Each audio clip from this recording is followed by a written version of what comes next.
اعوذ باللہ من الشیطان الرجیم بسم اللہ الرحمن الرحیم الحمد للہ رب العالمین الحمد للہ الاول بلا اول کان قبلہ والآخر بلا آخر یکون بعدہ الذی قصرت عن رؤیتہ ابصار الناظرین وعجزت عن نعتہ اوہام الواصفین ثم الصلاة والسلام على اشرف الانبیاء والمرسلین وخاتم النبیین سیدنا ونبینا ومولانا ومولا الثقلین جد الحسن والحسین بالقاسم محمد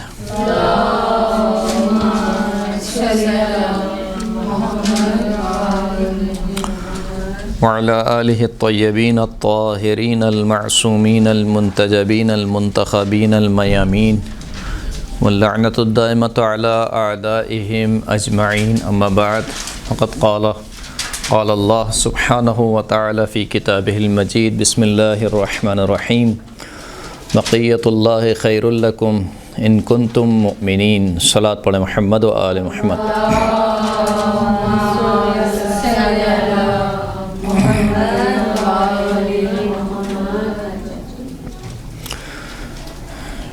ماہ شعبان کے جو ایام چل رہے ہیں، ظاہر سی بات ہے کہ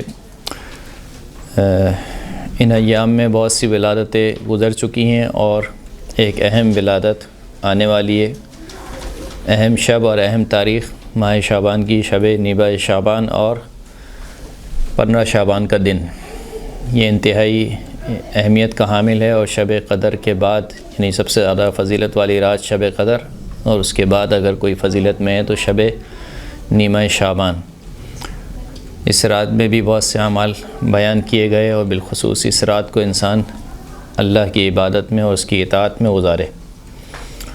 بقیت اللہ خیر لکم ان کنتم مؤمنین مشہور و معروف آیت آپ سنتے رہتے ہیں کہ جو خدا کا باقی ماندہ ہے یا جو خدا کی باقی ماندہ حجت ہے وہ تمہارے لیے بہتر ہے، خیر ہے اس کے اندر اگر تم مؤمن ہو. یہ آیت ظاہری اعتبار سے حضرت شعیب کی قوم کے متعلق نازل ہوئی تھی. حضرت شعیب کی قوم میں کیا خرابی تھی، خاص طور پہ اس کو ذکر کیا گیا. حضرت شعیب کی جو قوم تھی تول میں ناپ تول میں کمی کرتے تھے، ناپ تول میں کمی کرتے تھے، ترازو میں چھیڑ چھاڑ کرتے تھے. تو خداوند کریم نے فرمایا کہ لا تبخسوا الناس اشیاءہم، لوگوں کو ان کی جو چیزیں ہیں ان میں کمی بیشی نہ کرو، بلکہ جس نے جتنی چیز خریدی ہے اس کو اتنا ہی دو.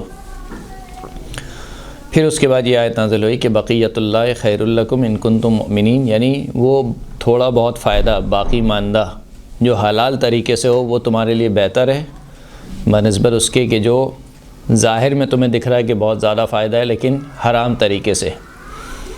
یہ اس کی ظاہری جو نزول ہے قرآن مجید کا وہ اس اعتبار سے. لیکن پھر کیونکہ آپ کو معلوم ہے کہ قرآن کا ایک ظاہر ہے اور ایک باطن ہے اور ایک تفسیر ہے اور ایک تعویل ہے، تو ظاہری اعتبار سے صحیح ہے جو بھی خداوند کریم کی حلال کردہ چیزیں چاہے وہ کم ہی کیوں نہ ہو وہ مومنین کے لیے بہتر ہے. حلال منافع اگرچہ کہ وہ کم ہی کیوں نہ ہو وہ مومنین کے لیے بہتر ہے. لیکن جو اس کی تعویل ہے وہ یہ کہ جو خداوند کریم کی باقی ماندہ حجت ہے، لہذا صاحب الزمان حضرت حجت ابن الحسن کا ایک لقب کیا ہے؟ اللہم صلی علی محمد و آل محمد. لقب کیا ہے ان کا؟ امام زمانہ کا ایک لقب بقیت اللہ. بقیت اللہ ایک لقب ہے، وہ اسی آیت سے اقتباس لیا گیا ہے. نہ صرف امام زمانہ بلکہ دیگر ائمہ کو بھی، اب ہم پڑھیں گے، دیگر ائمہ کو بھی بقیت اللہ کہا گیا ہے. لیکن خاص طور پر امام زمانہ کو بقیت اللہ اس وجہ سے کہا گیا ہے کہ وہ خاتم الاوصیاء ہیں. جیسے کہ سرکار ختمی مرتبت خاتم النبیین ہے، اب ان کے بعد کوئی نبی نہیں آئے گا، اسی طریقے سے اوصیاء میں جو خاتم الاوصیاء ہیں وہ سرکار حجت ہیں، اور سرکار حجت فی زمانہ خداوند کریم کی جو حجت ہیں وہ سرکار حجت ہیں، باقی ماندہ جو حجت ہے سرکار حجت ہے.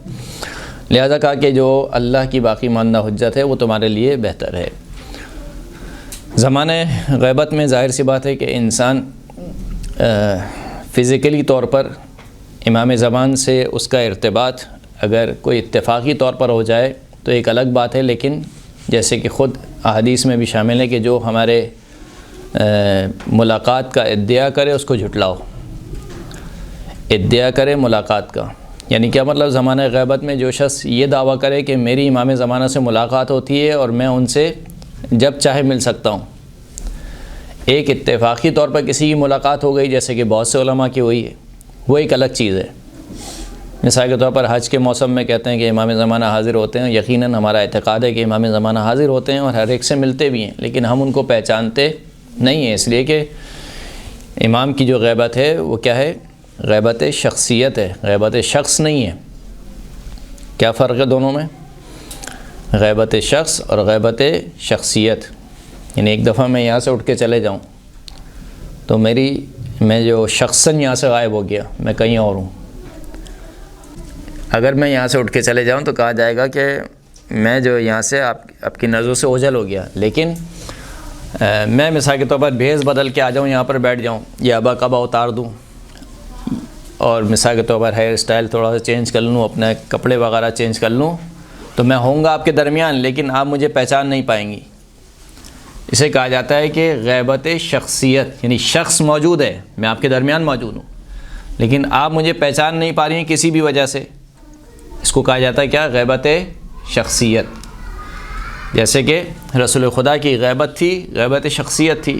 یعنی 40 سال تک سب یہ جانتے تھے کہ یہ عبداللہ کا بیٹا ہے، آمنہ کا لال ہے، ابو طالب کا بھتیجا ہے، سب یہ جانتے تھے، قریش سے ان کا تعلق ہے. لیکن کوئی یہ نہیں جانتا تھا کہ یہ کیا ہیں؟ اللہ کے نبی ہیں، اللہ کے رسول ہیں. اس اعتبار سے کوئی نہیں جانتا تھا.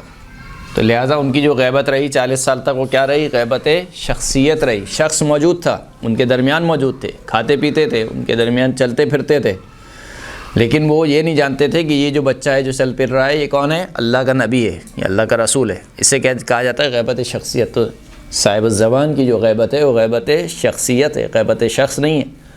ایسا نہیں ہے کہ کوئی خضرہ میں یا وہ کون سا غار ہے گا، کون سا نام لیا جاتا ہے اس غار کا؟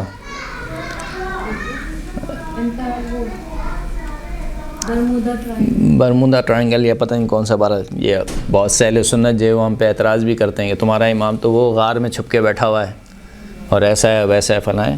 تو وہ غیبت کو کیا لیتے ہیں؟ غیبت شخص لیتے ہیں. ہم کہتے ہیں نہیں، غیبت شخص نہیں، غیبت شخصیت ہے. ممکن ہے امام زمانہ کئی بار ہم سے ملے ہوں لیکن ہم ان کو نہیں پہچانتے ہیں، وہ ہمیں پہچانتے ہیں. لہٰذا موسم حج میں سرکار حجت حاضر ہوتے ہیں، ہر ایک سے ملتے ہیں لیکن ہم ان کو پہچان نہیں پاتے.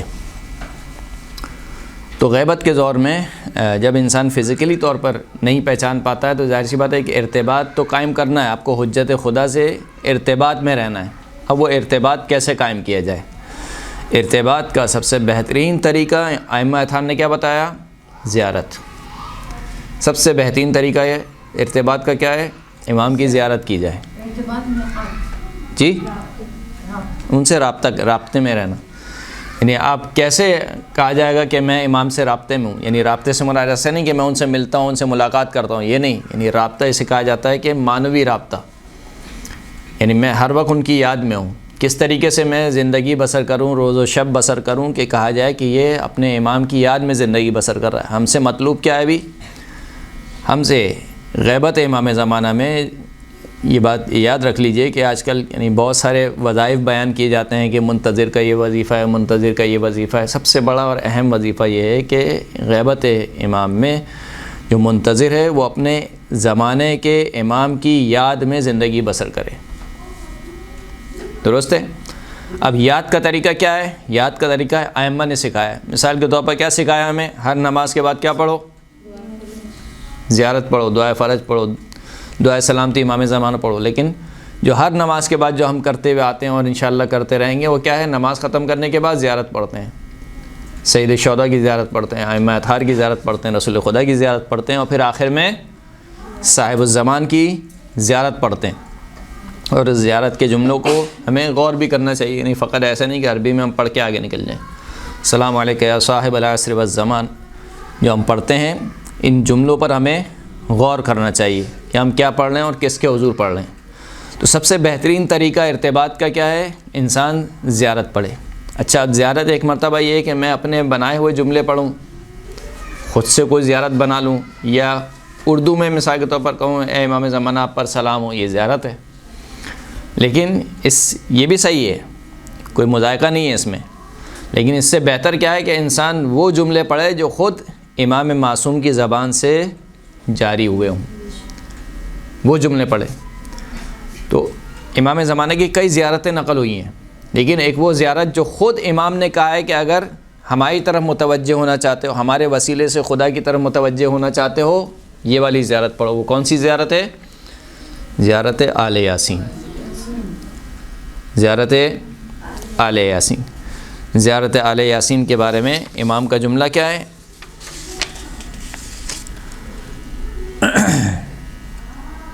ایک صلوات پڑھیں محمد و آل محمد۔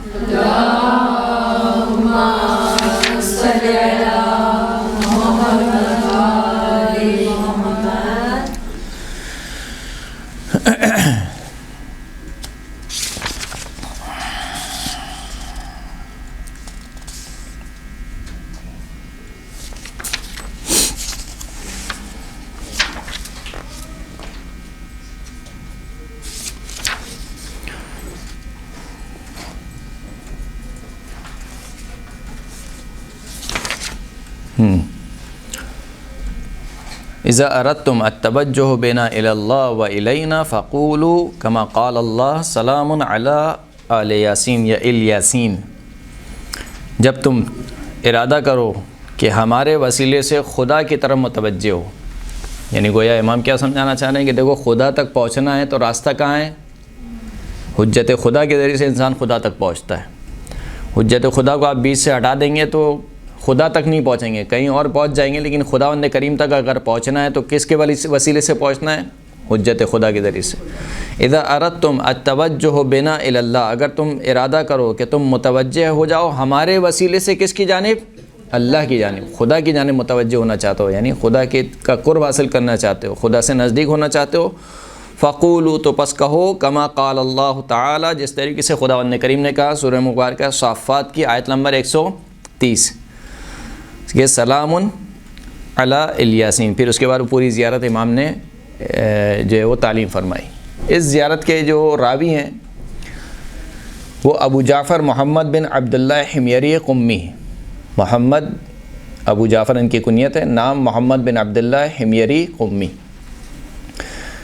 یہ غیبت صغرا کے بالکل آخر کے دور کے شخصیت ہے، اور ان کا ارتباط اس طریقے سے تھا کہ یہ خط لکھتے تھے نواب اربعہ کو یا نواب اربعہ میں سے کسی کو، اور وہ نائب امام سے جواب لے کر ان کو دیتے تھے۔ یعنی یہ خود نائب نہیں تھے اور انہوں نے خود بھی ملاقات نہیں کی امام سے، لیکن جو امام کے نواب اربعہ تھے غیبت صغرا میں، ان سے ملاقات کرتے تھے اور ان کو مسائل لکھ کے دیتے تھے۔ وہ امام سے کیونکہ ملاقات میں تھے نواب اربعہ، 4 نائب جو تھے امام کے، اور وہ شیعوں کے جو بھی مسائل تھے وہ امام اس کا جواب لکھ کر دیتے تھے۔ تو غیبت صغرا کے اواخر میں یہ شخصیت پائی جاتی تھی۔ ان سے یہ زیارت نقل ہوئی ہے کہ انہوں نے خط لکھ کے دیا، کچھ مسائل پوچھے اور ان سے کہا کہ نائب امام سے کہا کہ یہ میرے سوال ہیں جو امام کی خدمت میں پیش کیجئے۔ انہوں نے امام کی خدمت میں پیش کیا، تو پھر اس کے جواب میں امام نے ایک جواب یہ دیا کہ اگر تم ہمارے وسیلے سے خدا کی طرف متوجہ ہونا چاہتے ہو تو اس طریقے سے یہ زیارت آل یاسین تعلیم فرمائی۔ زیارت آل یاسین 2 قسم کی ہیں، ایک مشہور زیارت آل یاسین ہے جو سب کے آپ کے پاس مفاتی میں موجود ہے، ایک غیر مشہور ہے زیارت آل یاسین جس کو مزار کبیر میں نقل کیا ہے۔ جو غیر مشہور زیارت آل یاسین ہے اس میں بھی جو آخری کے راوی ہیں وہ یہی ہیں، ابو جعفر محمد بن عبداللہ حمیری قمی، لیکن ان کی سند میں کچھ اور ایسے افراد ہیں جو کہ ضعیف ہیں، یعنی اس کی سند جو ہے وہ اتنی اچھی نہیں ہے، لہذا بہت سے علماء نے اس والی زیارت کو نقل نہیں کیا۔ اور متن کے اعتبار سے دیکھا جائے تو اس سے تھوڑے مختلف الفاظ آئیں گے، جو مشہور زیارت آل یاسین ہے اس سے تھوڑے مختلف بھی آئیں گے، اور وہ والی جو زیارت ہے وہ تھوڑی سی بڑی زیارت ہے، یعنی کہا جا سکتا ہے کہ مشہور زیارت کی 1/3 زیارت آپ اور اضافہ کر لیں اس میں، یعنی جتنی زیارت ابھی آپ پڑھتے ہیں اس میں 1/3 اور اضافہ کر لیں تو وہ غیر مشہور بن جائے گی۔ جو مشہور زیارت آل یاسین ہے اس کے راوی بھی یہی محمد بن عبداللہ حمیری قمی ہے، اس کے راوی ابو جعفر محمد بن عبداللہ حمیری قمی، انہوں نے اس زیارت کو نقل کیا، جیسے کہ ہم نے عرض کیا آپ کی خدمت میں کہ انہوں نے امام زمانہ کی خدمت میں سوال لکھ کے دیے، امام نے جواب میں زیارت علیہ یاسین تعلیم فرمائی۔ ابن مشہدی نے جو مزار کبیر ہے ان کی کتاب، مزار کبیر بالکل مفاتح الجنان جیسی ایک کتاب ہے، یعنی اس میں دعاؤں کا ذکر ہے، زیارت کا ذکر ہے۔ تو ابن مشہدی کی ایک کتاب ہے، اس کا نام ہے المزار الکبیر۔ اس المزار الکبیر میں وہ زیارت علیہ یاسین جو غیر مشہور ہے وہ نقل ہوئی ہے۔ اس کا نام انہوں نے دعائے ندبہ رکھا ہے، کیونکہ وہ دعائے ندبہ کے بعد وہ کہتے ہیں کہ اس طریقے سے دعا پڑھو یا دعا مانگو یا زیارت پڑھو اس طریقے سے، اور اس کا ایک نام دعائے ندبہ بھی رکھا انہوں نے، یعنی اسی زیارت علیہ یاسین جو کہ غیر مشہور ہے اس کا ایک نام دعائے ندبہ رکھا۔ تو سر جو دعائے ندبہ ہے وہ الگ ہے، وہ الگ ہے۔ بہرحال تو بہت سے علماء نے پھر اس کے بعد اس زیارت کو اپنی کتابوں میں نقل کیا، اور سند کے اعتبار سے اگر آپ سے میں بات کہوں تو بالخصوص دعاؤں اور زیارت میں سند کو اتنا زیادہ نہیں دیکھا جاتا، بلکہ متن کو دیکھا جاتا ہے کہ اس کا متن کیسا ہے۔ اگر زیارت کا جو متن ہے وہ قرآن اور سنت سے مطابقت رکھتا ہے اور جو تشیع کے مسلمہ عقائد ہیں اس سے مطابقت رکھتا ہے تو اس کو پڑھنے میں کوئی حرج نہیں ہے۔ سارے مجتہدین یہ کہتے ہیں کہ صحیح آپ اس کو پڑھ سکتے ہیں، کیونکہ دوسری جانب سے اس کی تائید یوں مل جاتی ہے کہ اس میں کوئی ایک ایسی چیز نہیں ہے کہ جو ہمارے عقائد سے مخالفت ہو یا قرآن مجید سے مخالفت رکھتی ہو یا سنت رسول سے اس میں کوئی چیز مخالفت رکھتی ہو۔ اگر ایسا نہیں ہے تو چاہے وہ کوئی دعا ہو چاہے وہ کوئی زیارت ہو، جیسے بہت سے لوگ اعتراض کرتے ہیں کہ دعا ثنوی قریش جو ہے وہ نہیں، اس کی سند نہیں ہے، سند ضعیف ہے، فلاں ہے اور یہ ہے وہ۔ تو بھائی سند ضعیف ہونا صحیح ہے، وہ ایک جگہ ہے، لیکن آیا اس کا متن برخلاف قرآن و سنت ہے یا نہیں؟ مطابق قرآن و سنت ہے۔ تو اسی طریقے سے دعاؤں میں اور زیارت میں اصل جو دیکھا جاتا ہے وہ متن کو دیکھا جاتا ہے کہ اس کا متن کیسا ہے۔ آیا متن میں کوئی ایسے الفاظ تو استعمال نہیں کیے گئے یا ایسے جملے تو استعمال نہیں کیے گئے کہ جس سے یہ معلوم ہو رہا ہو کہ یہ نہیں، یہ امام کے دہن مبارک سے یہ جملے صادر نہیں ہو سکتے، یہ تو مجھ جیسا کوئی ایک عالم مثال کے طور پر اس نے یہ زیارت لکھ دی ہے۔ تو جو علماء ہیں، جو متخصصین ہیں، وہ پہچان جاتے ہیں کہ یہ جو عبارت ہے یہ عبارت بہرحال کسی عام شخص کی زبان سے جاری نہیں ہو سکتی۔ بہرحال اب یہ جو زیارت ہے، اگر اس کا میں خلاصہ پہلے پیش کر دوں، کیونکہ ظاہر سی بات ہے ایک درس میں اس پورے زیارت کو بیان کرنا تو ناممکن سی بات ہے۔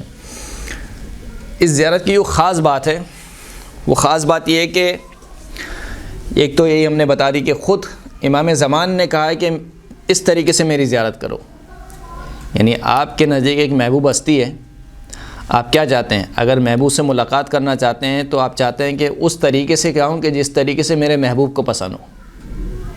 آپ کے محبوب نے کہا کہ مثال کے طور پر 3 بجے آنا ملاقات کے لیے یا 4 بجے سے پہلے نہیں آنا، تو آپ کبھی بھی 4 بجے سے پہلے نہیں جائیں گے، اس لیے کہ اس نے کہا ہے کہ 4 بجے آنا ہے۔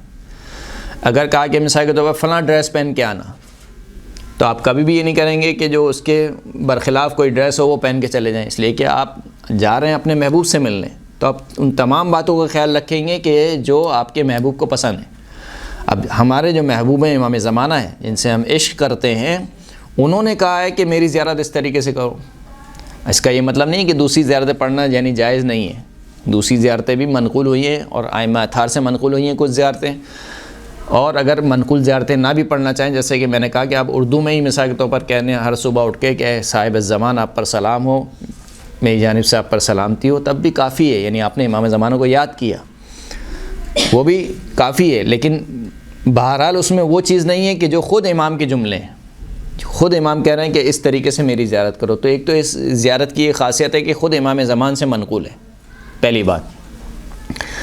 دوسری اس میں خاصیت یہ ہے کہ اس میں 23 بار امام پر سلام بھیجا گیا ہے، 23 مرتبہ، اور 23 مرتبہ سلام بھیجنے کے بعد امام زمان کو مختلف القابات سے یاد کیا گیا۔ اچھا، یہ جو القابات ہیں یہ فقط ایسا نہیں کہ لقب دے دیا خالی، یعنی ہمارے کیا ہوتا ہے مجلس کا پوسٹر چھاپا جاتا ہے اور اس میں ہم جتنے القاب لگا سکتے ہیں وہ لگاتے ہیں، چاہے جس کے لیے ہم لقب استعمال کر رہے ہیں اس میں اس لقب کا معنی پایا جاتا ہو یا نہ پایا جاتا ہو۔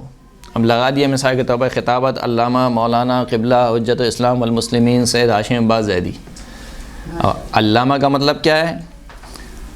عالم ایک علام اور ایک علامہ، یہ تین نام، تین یعنی کلمات ہیں عربی کے۔ عالم یعنی عالم جاننے والا، علام یعنی بہت زیادہ جاننے والا، علامہ اس سے بھی زیادہ جاننے والا، یعنی سپرلیٹو ڈگری۔ کیا ہے عربی میں اس میں انگلش میں بولتے ہیں؟ بیسٹ، بیٹر اور کیا ہے؟ ہاں، گڈ، بیٹر اور ہاں جو بھی عبارت، اس میں جو سب سے ہائی لیول کا ہے وہ لفظ ہے علامہ، یعنی بہت زیادہ جاننے والا۔ تو یہ لفظ ہمارے یہاں اتنا عام ہو گیا ہے کہ اس لفظ نے اپنی وقت ہی کھو دی ہے، اس لیے کہ ہر کس اور ناقص کے آگے ہم کیا لگا دیتے ہیں؟ علامہ لگا دیتے ہیں، خود جیسے کے آگے بھی علامہ لگا دیتے ہیں، صحیح نا؟ تو یہ جو القاب ہیں جو امام زمانہ استعمال کر رہے ہیں اپنے لیے، یا خداوند کریم جو القاب استعمال کر رہا ہے، وہ ایسا نہیں کہ اس نے ہماری طرح مبالغہ آرائی کی ہے، کسی چیز کو بہت بڑھا دیا۔ اللہ کے رسول کو کبھی کہہ رہا ہے کہ شاہدم و مبشرم و نذیرن و داعین الی اللہ باذنہ و سراجم منیرا، صحیح ہے؟ کبھی یاسین کہہ رہا ہے، کبھی مزمل کہہ رہا ہے، کبھی مدثر کہہ رہا ہے۔ کتنے القابات سے یاد کیا اللہ کے رسول کو؟ تو ان سارے القابات میں ایک معنی پوشیدہ ہے، یہ نہیں کہ صرف مبالغہ آرائی ہے یا خطابت ہے فقط کہ ہمارا رسول بشیر بھی ہے، نذیر بھی ہے، سراج منیر بھی ہے، داعین الی اللہ بھی ہے، مدثر بھی ہے، مزمل بھی ہے، درست ہے؟ ایسا نہیں ہے۔ تو یہ جو القابات ہیں در حقیقت یہ امام کی شخصیت کا تعارف ہے، یعنی 23 سلام 23 مختلف القابات کے ساتھ۔ 23 ہی القابات؟ ہاں، 23 القابات تو 23 نہیں ہے، 23 سے زیادہ ہیں، لیکن سلام 23 ہیں گے، صحیح ہے؟ مثال کے طور پر کہا کہ السلام علیکہ یا داعی اللہ و ربانی آیاتہ، سلام ہو آپ پر اللہ کی طرف پکارنے والے اور اللہ کے آیات کے مربی۔ اب یہاں پر کیا ہے؟ 2 لقب ہیں ایک سلام کے ساتھ، اسی طریقے سے اور مختلف۔ پھر اس کے بعد ایک سلام کا سلسلہ شروع ہوتا ہے، گویا اس میں امام جس طریقے سے زندگی گزار رہے ہیں ہر لمحے پر امام کے اوپر سلامتی پیش کی جا رہی ہے، یعنی اس طریقے سے آپ نے زیارت میں شاید کسی معصوم کو نہ دیکھا ہو، آپ نے کسی معصوم کی اس طریقے سے زیارت نہ کی کہ اے امام حسین آپ پر سلام ہو جب آپ نماز پڑھ رہے ہوں، آپ پر سلام ہو جب آپ رکوع کر رہے ہوں، آپ پر سلام ہو جب آپ سجدہ کر رہے ہوں، آپ پر سلام ہو جب آپ کھڑے ہو رہے ہوں، آپ پر سلام ہو جب آپ بیٹھ رہے ہوں، آپ پر سلام ہو دن کے پہلے وقت میں، آپ پر سلام ہو دن کے آخری وقت میں۔ یہ دوسرا حصہ ہے اس زیارت کا کہ ہر لمحے، یعنی امام زمانہ جو زندگی گزار رہے ہیں، آپ امام زمانہ کے ہر لمحے پر اور ہر حرکت پر امام پر سلام بھیج رہے ہیں کہ اے میرے مولا، اے میرے آقا، آپ جب اٹھ رہے ہیں آپ پر سلامتی ہو، آپ جب بیٹھ رہے ہیں آپ پر سلامتی ہو، آپ جب نماز پڑھ رہے ہیں آپ پر سلامتی ہو، آپ قیام کر رہے ہیں آپ پر سلامتی ہو، آپ قعود کر رہے ہیں آپ پر سلامتی ہو، آپ رکوع کر رہے ہیں آپ پر سلامتی ہو، آپ سجدہ کر رہے ہیں آپ پر سلامتی ہو، آپ صبح کر رہے ہیں آپ پر سلامتی ہو، آپ شام کر رہے ہیں آپ پر سلامتی ہو، آپ رات کر رہے ہو آپ پر سلامتی ہو، غرض اس کے کہ ہر لمحے پر آپ پر کیا ہو؟ سلامتی۔ یہ اس زیارت کا دوسرا حصہ۔ تیسرا حصہ، تیسرے حصے میں آپ حجت خدا، خدا کی جو بھی حجتیں، اولیاء خدا، اب ان کا اقرار کرتے ہیں۔ آپ اقرار کرتے ہیں کہ میں گواہی دیتا ہوں، اشہدو کا یا مولایا، بلکہ آپ اپنے عقیدے پر اپنے زمانے کے امام کو گواہ بناتے ہیں۔ مولا میں آپ کو گواہ بناتا ہوں، یعنی کیا مطلب؟ یعنی گویا ظاہر کو متوجہ کیا جا رہا ہے کہ دیکھو جو عقیدہ بھی اختیار کرنا، یاد رکھنا کہ اس پر تمہارا زمانے کا امام کیا ہے؟ گواہ ہے، گواہ ہے۔ اگر صحیح عقیدہ ہے تب بھی گواہ ہے، برا عقیدہ ہے تب بھی گواہ ہے، کیونکہ ائمہ اطہار کا ایک کام کیا ہے وہاں پر قیامت میں، اور یہاں پر بھی شہداء، ایک لقب شہداء کا ہے۔ شہداء سے مراد کیا ہے؟ قُلِ اعْمَلُوا فَسَيَرَى اللَّهُ عَمَلَكُمْ وَرَسُولُهُ وَالْمُؤْمِنُونَ۔ اے ابھی اب ان سے کہہ دیجئے کہ تم عمل کو انجام دو، اللہ بھی تمہارے عمل کو دیکھ رہا ہے، ہمارا رسول بھی عمل کو دیکھ رہا ہے، اور مومنین کی ایک جماعت ہے جو تمہارے عمل کو دیکھ رہی ہے۔ وہ مومنین کی جماعت کون ہے؟ ائمہ اطہار۔ تو ائمہ اطہار ہمارے اعمال پر، نہ صرف ہمارے اعمال پر بلکہ ہمارے عقائد پر بھی کیا ہیں؟ گواہ ہیں۔ تو میں گواہ قرار دیتا ہوں کہ اے میرے زمانے کے امام، میں آپ کو گواہ قرار دیتا ہوں کہ میں گواہی دیتا ہوں کہ کوئی معبود نہیں ہے سوائے خدا کے، توحید کی گواہی، اس کے بعد نبوت کی گواہی، اشہدو ان محمدًا عبدہ ورسولہ لا حبیب الا ہو واہلہ، کوئی حبیب نہیں ہے یعنی خدا کے نزدیک محمد اور آل محمد سے زیادہ کوئی محبوب نہیں ہے، کوئی ہستی نہیں، یہ آپ عقیدے کا حصہ قرار دے رہے ہیں اپنے۔ پھر اس کے بعد کہتے ہیں کہ میں گواہی دیتا ہوں کہ یا مولا یا ان علی امیر المؤمنین حجت، گواہی دیتا ہوں کہ علی امیر المؤمنین خدا کی حجت ہیں۔ پھر اس طریقے سے ایک ایک کر کے آپ 12 اماموں کا نام لیتے ہیں کہ یہ سب کے سب کیا ہیں؟ اللہ کی حجت ہیں۔ تو عقیدے کی گواہی ہو گئی۔ پھر اس کے بعد کہتے ہیں جب تمام 11 اماموں کی باری آ گئی، پھر اس کے بعد 12ویں امام کی باری آتی ہے تو آپ کہتے ہیں کہ اشہد انک حجت اللہ، گواہی دیتا ہوں کہ آپ کیا ہیں؟ اللہ کی حجت ہے۔ دیکھیں اب یہ جتنے بھی معنی ہیں، کچھ معنی کی ہم تفسیر آج پڑھیں گے، یہ سارے معنی ایک مطلب کو پہنچا رہے ہیں، یعنی امام زمانہ کی شخصیت کے ایک گوشے کو ہم تک پہنچا رہے ہیں۔ امام زمانوں کی شخصیت کا جو تعارف ہے اس کی ایک جہت ہم تک پہنچا رہے ہیں۔ کہیں پر کہہ رہے ہیں کہ حجت اللہ ہے، کہیں پر کہہ رہے ہیں کہ بقیت اللہ ہے، کہیں پر کہہ رہے ہیں کہ مثال کے طور پر ربانیہ آیاتی ہیں، کہیں پر کہہ رہے ہیں کہ دیانہ دین ہے، کہیں پر کہہ رہے ہیں کہ باب اللہ ہے۔ یہ تمام کے تمام الفاظ جو ہیں، یہ تمام کے تمام الفاظ بے معنی نہیں ہیں، اور فقط خطابت نہیں ہے کہ آپ بس لقب پہ لقب جوڑتے جا رہے ہیں، نہیں، ایسا نہیں ہے۔ ہر لقب کا ایک خاص معنی ہے، انشاءاللہ ہم ابھی پڑھیں گے۔ یہ کرنے کے بعد پھر آپ کا جو تشیع کا ایک خاص عقیدہ ہے، عقیدہ رجعت۔ رجعت یعنی جب ہم دوبارہ پلٹے جائیں گے، دوسرا جنم سے کہتے ہیں، ہندو کہتے ہیں دوسرا جنم۔ بہرحال ہمارا عقیدہ ہے کہ پلٹایا جائے گا، اور خاص خلص جو مومنین ہوں گے وہ بھی پلٹائے جائیں گے، دوبارہ زندگی ملے گی، سارے آئمہ دوبارہ حکومت کریں گے، دوبارہ قیام ہوگا، تمام آئمہ اطہار کی حکومت دوبارہ کیا ہوگی؟ قائم ہوگی۔ اس کو رجعت کا زمانہ کہتے ہیں۔ تو اس میں پھر آپ اقرار کرتے ہیں کہ ان رجعتکم حق لا ریب فیہا، کہ میں گواہی دیتا ہوں کہ جو آپ کی رجعت ہے، جو آپ کا پلٹنا ہے، آپ سب کا، یعنی جتنے اولیاء کا میں نے نام لیا، آپ سب کا پلٹنا کیا ہے؟ حق ہے، اس میں کوئی شک و شبہ نہیں ہے۔ پھر اس کے بعد آپ گواہی دیتے ہیں جو مسلمات ہیں، ان الموت حق وان ناکر و نکیر حق واشہد ان النشر حق والبعث حق وان الصراط حق والمرصاد حق والمیزان حق والحشر حق والحساب حق والجنت والنار حق والوعد والوعید بہما حق۔ 12 مرتبہ حق کا لفظ استعمال ہوا، 12 ہی مرتبہ حجت خدا کا لفظ استعمال ہوا، یعنی آئمہ اطہار کیونکہ کتنے ہمارے؟ 12 ہے، 12 مرتبہ حجت خدا کا لفظ استعمال ہوا، 12 ہی مرتبہ لفظ حق کا استعمال ہوا۔ وہ لفظ حق جو ہے وہ مختلف چیزوں کے ساتھ استعمال ہوا، جیسے موت کے بارے میں کہا کہ موت حق ہے، منکر و نکیر کا ہونا حق ہے، دوبارہ اٹھائے جانا حق ہے، اور دوبارہ قبروں سے اٹھانا حق ہے، پھر اس کے بعد نامہ اعمال کا نشر ہونا حق ہے، صراط حق ہے، مرصاد حق ہے۔ مرصاد یعنی وہ ایک منزل گاہ ہے، پورے صراط کے پاس ہی ایک منزل گاہ ہے جس کو مرصاد کہتے ہیں، وہ بھی حق ہے۔ پھر اس کے بعد میزان یعنی ترازو حق ہے، حشر کا میدان حق ہے، حساب و کتاب حق ہے، جنت اور جہنم دونوں کیا ہے؟ حق ہے۔ اور جو ان دونوں کے بارے میں وعدے اور وعید دیے گئے، جنت کے بارے میں وعدہ دیا گیا اور جہنم کے بارے میں وعید دی گئی۔ وعدہ اور وعید میں کیا فرق ہے؟ وعید خبر سنانا، وعدہ اور وعید میں کیا فرق ہے؟ وعد والوعید، وعد کہتے ہیں کسی کو خوشی کی خبر سنانا، خوشی کا وعدہ دینا، خوشخبری سنانا، یعنی ایسی چیز کا وعدہ دینا جس سے وہ خوش ہو۔ کہتے ہیں بچے سے تم نے فلاں کام کیا تو میں تمہیں چاکلیٹ دوں گا مثال کے طور پر، اس کو کہتے ہیں وعد۔ وعید کیا ہے؟ اگر تو نے نہیں کیا تو دیکھ میں کیسے تیرے پیر توڑتی ہوں، اس کو یہ وعید ہے۔ ہاں، وعید یعنی دھمکی دینا۔ تو سر کیا یہ لکھوں بچوں کو؟ صحیح نا؟ تو اس کو کہتے ہیں وعید۔ جہنم کے بارے میں وعید ہے، اس سے ڈرایا پروردگار عالم نے، وہ خوشخبری ہے، اور یہ جہنم ہے۔ ہاں، اور یہ کیا ہے؟ وہ جنت کے بارے میں کیا ہے؟ وعد ہے، وعدہ دیا ہے۔ وعد اللہ المؤمنین والمؤمنات جنات تجری من تحت الانہار خالدین فیہا، اللہ نے مومنین و مومنات سے وعدہ کر رکھا ہے کہ وہ ایسے ان کو باغات عطا دے گا کہ جن کے نیچے سے نہریں بہہ رہی ہوں گی، اور وہ اس میں ہمیشہ ہمیشہ کے لیے رہیں گے۔ تو یہاں پر کیا ہے؟ وعد ہے۔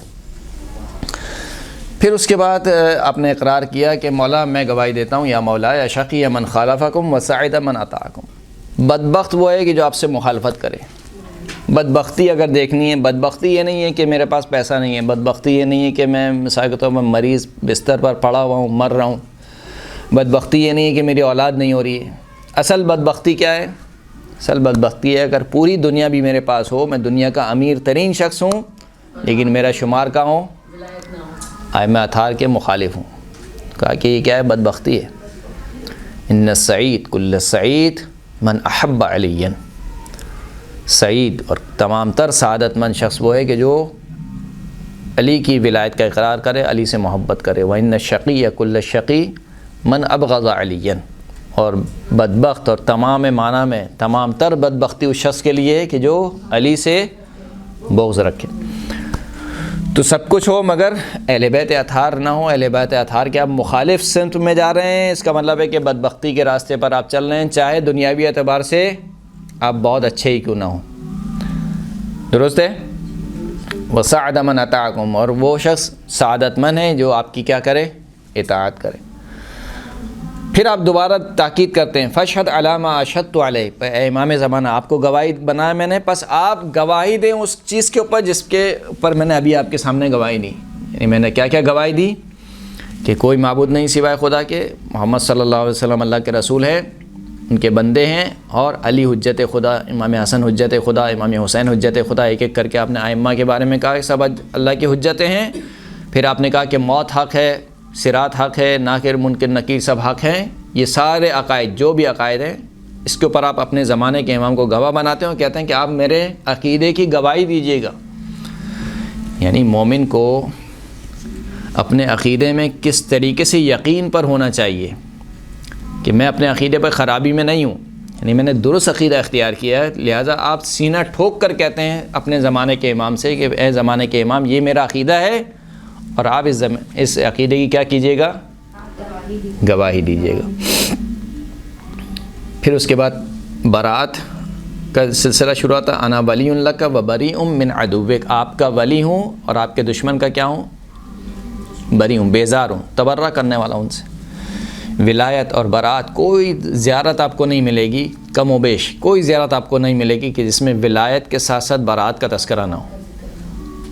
ہر زیارت میں سلم لمن سالمکم و حرب لمن حاربکم. جو آپ سے سلامتی میں رہے ہمیں اس سے، میری سلامتی اس سے ہے. جو آپ سے دشمنی کرے، آپ سے جنگ کرے، میری جنگ. یہ کیا ہے؟ برات ہے. ہر زیارت میں آپ کو ملے گا. کہ اس لیے کہ ولایت بغیر برات کے مکمل نہیں ہو سکتی. اور پھر اس کے بعد آپ کہتے ہیں کیا؟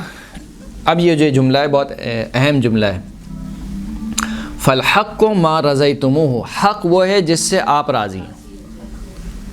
والباطل ما سخطتموہ. باطل وہ ہے جس سے آپ ناراض ہیں. یعنی کیا مطلب؟ یہ بہت اہم جملہ ہے. یعنی ان ہستیوں کی ذوات مقدسہ کو کسوٹی قرار دیا. جہاں پر یہ ہیں وہ بات حق ہے، جو یہ کام کر رہے ہیں وہ حق ہے. ہمارے کیا ہوتا ہے؟ ہم توضیح مسائل کھولتے ہیں اور پھر دیکھتے ہیں اچھا اس میں تو یہ مسئلہ ہے، امام نے تو ایسا نہیں کیا. جبکہ ممکن ہے کہ دونوں چیزیں صحیح ہوں. امام نے کسی اور جہت سے وہ کام انجام دیا اس وقت، اور یہ مسئلہ جو لکھا ہو کسی دوسری جہت سے لکھا ہو. لیکن ہم کیا کرتے ہیں؟ تطبیق کرتے ہیں. اچھا یہ ایسا ہے تو فلاں، یہ ایسا ہے. بلکہ ہونا کیا چاہیے کہ جو بھی کام امام نے انجام دیا وہ کیا ہے؟ حق ہے. ہمارا عقیدہ کیا ہے؟ اگر امام حسن مجتبیٰ نے صلح کی ہے تو کیا ہے؟ حق ہے. امام حسین نے جنگ کی ہے تو حق ہے. باقی ائمہ نے جنگ نہیں کی تو، یعنی جو کام انہوں نے جس طریقے سے انجام دیے وہ کیا ہے؟ حق ہے. چاہے آپ کو مصلحت سمجھ میں آئے یا نہ آئے. آپ کہیں کہ اتنے انصار موجود تھے، کہا بھی چھٹے امام کی خدمت میں آگے ان شیعتک بالعراق کثیرون. آپ کے جو شیعہ ہیں عراق میں بہت زیادہ ہیں. آپ یعنی تلوار اٹھائیے اور سب کچھ اپنے ہاتھ میں لے لیجئے. امام نے کیا کہا؟ امکنت الحشو فی اذنک. تو نے اپنے کانوں میں لوگوں کی باتیں بھر لی ہیں اور تو یہ سمجھ رہا ہے کہ گویا ہم جو ہے وہ دنیاوی جس طریقے سے سیاستدان ہوتے ہیں، جب ان کے پاس دیکھتے ہیں کہ تھوڑی سی قدرت آ گئی اور وہ نکل پڑتے ہیں اپنے مقصد کے لیے. ہم اس طریقے سے نہیں ہیں. ہم تابع ہیں کس کے؟ رضا الہی کے، مشیت الہی کے. ہمارے ایک خاص وظیفے ہیں، ہم اس مشیت الہی پر عمل پیرا ہوتے ہیں. لہٰذا اگر امام جعفر صادق مثال کے طور پر بنی امیہ اور بنو عباس کا زمانہ ہے اور امام جنگ نہیں کر رہے ہیں، لوگوں کو درس و تدریس دے رہے ہیں، تو ہم کہیں گے کہ یہ حق ہے. اگر امام موسیٰ کاظم کا زمانہ ہے، لوگوں کو کہہ رہے ہیں کہ تم تقیّ میں رہو، اور امام لوگوں کی خاطر، شیعوں کی خاطر خود اپنے آپ کو زندان میں ڈال رہے ہیں اور کہہ رہے ہیں کہ میرے رب نے مجھے 2 چیزوں کے درمیان مخیر کیا کہ یا تو میرے شیعہ قتل کر دیے جائیں یا میں زندان میں چلے جاؤں، تو میں نے اپنے شیعوں کی جان بچائی خود کو زندان میں ڈال کے۔ بالکل، تو ہم کہتے ہیں کہ ہر چیز کیا ہے؟ حق ہے۔ جو امام نے کام انجام دیا، الحق ما رضیتموہ، حق وہ ہے جس سے آپ راضی ہوں۔ یا فاطمہ ان اللہ یغضب لغضبک ویرضی لرضاک، فاطمہ تیرے راضی ہونے سے اللہ راضی ہو جاتا ہے، تیرے غضبناک ہونے سے اللہ غضبناک ہو جاتا ہے۔ یہ نہیں کہا کہ فاطمہ اس سے راضی ہوتی ہے جس سے اللہ راضی ہوتا ہے، اور یہ بھی نہیں کہا کہ فاطمہ اس سے ناراض ہوتی ہے جس سے اللہ نہ، بلکہ کہا کہ فاطمہ اگر ناراض ہو جائے اللہ ناراض ہو جاتا ہے، اور فاطمہ اگر راضی ہو جائے تو اللہ۔ اس کا مطلب ہے کہ یہ ہستیاں کیا ہیں؟ کسوٹی ہیں، یہ میزان ہے۔ آپ ان کے ذریعے سے دوسری چیزوں کو تولیں گے، دوسری چیزوں کے ذریعے سے ان اہل بیت اطہار کو نہیں تولا جائے گا۔ پھر کہا کہ والمعروف ما امرتم بہ، معروف کیا ہے؟ ما امرتم بہ، جس کا بھی آپ نے حکم دیا وہی چیز معروف ہے۔ آپ نے علی بن یقطین کو کہا کہ علی بن یقطین تم خلیفہ کے وزیر بنو گے اور اس کے ذریعے سے ہمارے شیعوں کی مشکلات کو حل کرو گے، حق ہے۔ آپ نے صفوان جمال سے کہا کہ تو نے کیوں خلیفہ کو اپنے اونٹ کرائے پر دیے جبکہ وہ دشمن خدا ہے؟ اب آپ دیکھیں، بظاہر وزیر وہی، یعنی خلیفہ وہی خلیفہ ہے، ظالم خلیفہ ہے، لیکن ایک کو امام حکم دے رہے ہیں کہ نہیں تم اس کے وزیر بن کے رہو، اور ایک کو کہہ رہے ہیں کہ تم نے کیوں ظالم کا ساتھ دیا۔ دیکھا جائے تو وہ جو وزیر بن رہا ہے وہ بھی ظالم کا تو ساتھ دے رہا ہے، نہیں دے رہا ہے؟ دے رہا ہے نا، بہرحال وزارت کا کام انجام دے رہا ہے، اور شاید اس سے بڑھ کر ظالم کا ساتھ دے رہا ہے۔ اس نے تو صرف کیا کیا ہے؟ اونٹ کرائے پہ دیے، وہ بھی حج کے لیے۔ خلیفہ کہاں پہ جانا چاہتا ہے؟ حج پہ۔ اس نے بھی یہ کہا کہ مولا وہ تو حج پہ جانا چاہتا تھا۔ امام نے کیا کہا؟ کیا تو نے پسند نہیں کرتا کہ وہ زندہ و سلامت واپس آئے تاکہ تیرے پیسے دے دے؟ کہاں مولا یہ تو پسند کرتا ہوں۔ کہا پر اس کا مطلب ہے کہ تو پسند کرتا ہے کہ ظالم اتنے دن بھی زندہ رہے۔ تو ایک کو اس طریقے سے امام حکم دے رہے ہیں، اور وہیں پر علی بن یقطین کو کیا کہہ رہے ہیں کہ نہیں تم کیا کرو؟ وزارت کرو۔ تو بس المعروف ما امرتم بہ، معروف کیا ہے؟ وہ ہے جس کا آپ حکم دے دیں۔ اگر علی بن یقطین کو حکم دیا کہ تم وزیر بنو تو یہ معروف ہے۔ صفوان بن جمال کو کہا کہ نہیں اونٹ نہیں دینے چاہیے تھے، تو اس کا مطلب وہ منکر ہے، درست ہے۔ والمنکر ما نہیتم عنہ، منکر کیا ہے؟ وہ چیز ہے جس سے آپ نے کیا کر دیا؟ منع کر دیا۔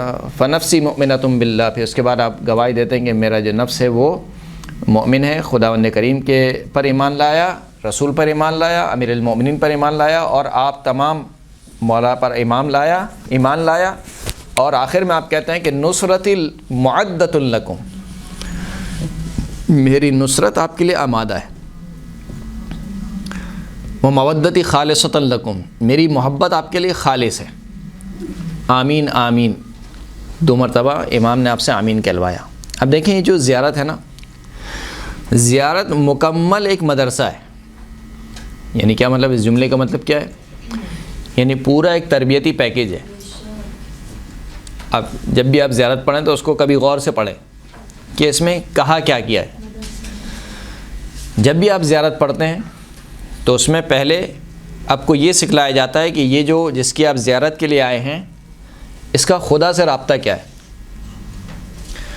پھر اس زیارت میں یہ سکھلایا جاتا ہے کہ اس کا آپ سے رابطہ کیا ہے، یعنی یہ میرا کیا لگتا ہے اور یہ خدا کا کیا لگتا ہے۔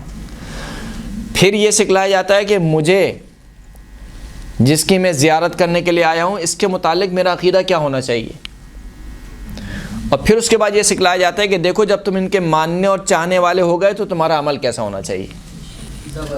اب اس سے زیادہ آپ کو اور کیا چاہیے؟ اب پڑھ لیجئے کوئی بھی زیارت وارثہ میں آپ دیکھیے کیا ہے، السلام علیکہ یا وارث آدم صفوۃ اللہ، تعارف کس سے ہو رہا ہے؟ وراثت سے ہو رہا ہے۔ یہ وارث ہے، کس کا وارث ہے؟ حضرت آدم کا وارث، نوح کا وارث، عیسیٰ کا وارث، موسیٰ کا وارث، رسول خدا کا وارث، یبن رسول اللہ، یبن خدیجۃ الکبریٰ، یبن فاطمۃ الزہرا سلام اللہ علیہا، اشہد انکم فی الاصلاب الشامخہ والارحام المطہرہ، درست۔ پھر اس کے بعد آگے کیا کہا؟ انی سلمن، کیا ہے زیارت وارثہ کا؟ زیارت وارثہ کا جملہ مشہور. بہرحال تو ہر زیارت میں آپ دیکھیں تو آپ کو یہ 4-5 پوائنٹ جو ہم نے بتائی آپ کو ملیں گے کہ آپ جس کی زیارت کر رہے ہیں وہ کون ہے. کون ہے سے مراد کیا ہے؟ یعنی اس کا خدا سے رابطہ کیا ہے، خدا کا کیا لگتا ہے، آپ کی نسبت یہ کیا ہے، آپ سے اس کا کیا رشتہ ہے. اور جب آپ اس کو اس طریقے سے ماننے پر آمادہ ہو گئے تو پھر اب آپ کی ذمہ داری کیا بنتی ہے. یہ پوری ایک تربیت گاہ ہے، زیارت پوری ایک تربیت گاہ ہے. لہذا جو بھی افراد زیارت پہ جاتے ہیں بالخصوص ہم ان کو یہ مشورہ دیتے ہیں، نصیحت کرتے ہیں کہ بھائی پوری زیارت کے دنوں میں کم از کم ایک دفعہ زیارت کا ترجمہ ضرور پڑھو اور کوشش کرو کہ زیارت کو وہی جو منقول زیارت ہیں وہی پڑھو. غیر منقول اپنی جانب سے جملے ادا کر دینا صحیح، زیارت ہو جائے گی، کوئی مسئلے کی بات نہیں ہے. لیکن بہرحال آپ کے جملے آپ کے جملے، معصوم کے جملے معصوم کے جملے. تو آپ نے دیکھا کہ کس طریقے سے اس زیارت میں آپ کو سکھلایا گیا کہ دیکھو پہلے اپنے زمانے کے امام کو پہچانو کہ تمہارے زمانے کا جو امام ہے وہ اس جہت سے خدا کا کیا لگتا ہے اور تمہاری جہت سے خداوند کریم کیا ہے، زمانے کا امام کیا ہے. اور پھر اس کے بعد جب تم نے سب کا اقرار کر لیا تو اب اپنے عقیدے کو درست کرو. عقیدہ درست کرنے کے بعد اب اپنے عمل کو درست کرو اور خداوند کریم سے کیا چاہو، توفیق چاہو. تو آخری جملے میں کہ نصرت لکم معدہ، میری جو نصرت ہے وہ آپ کے لیے آمادہ اور تیار ہے.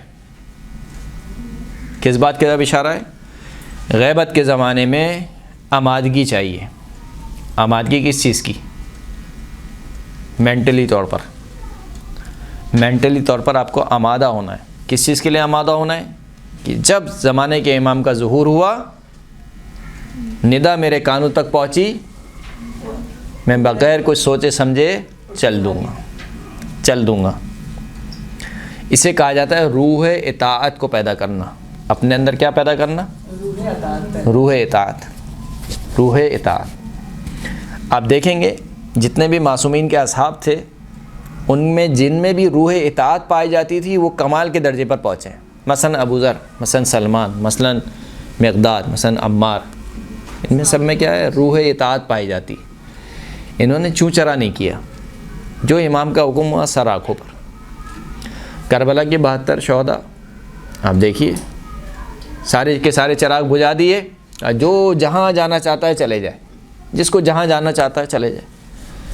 لیکن ایک چراغ جلایا تھا، کتنے جلے؟ 72 چراغ. پہلا وہ شخصیت جو کھڑی ہوئی کون تھی؟ حضرت ام المؤمنین کے بیٹے حضرت ابوالفضل عباس.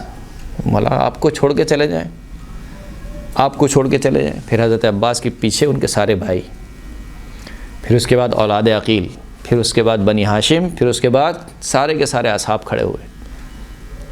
تو یہ کیا تھی؟ روح اطاعت ہے. یعنی حتیٰ کہ امام کہہ رہے ہیں کہ صحیح ہے میں اپنی بیعت کو اٹھا لیتا ہوں، تم میں سے جو جہاں جانا چاہتا ہے چلے جائے.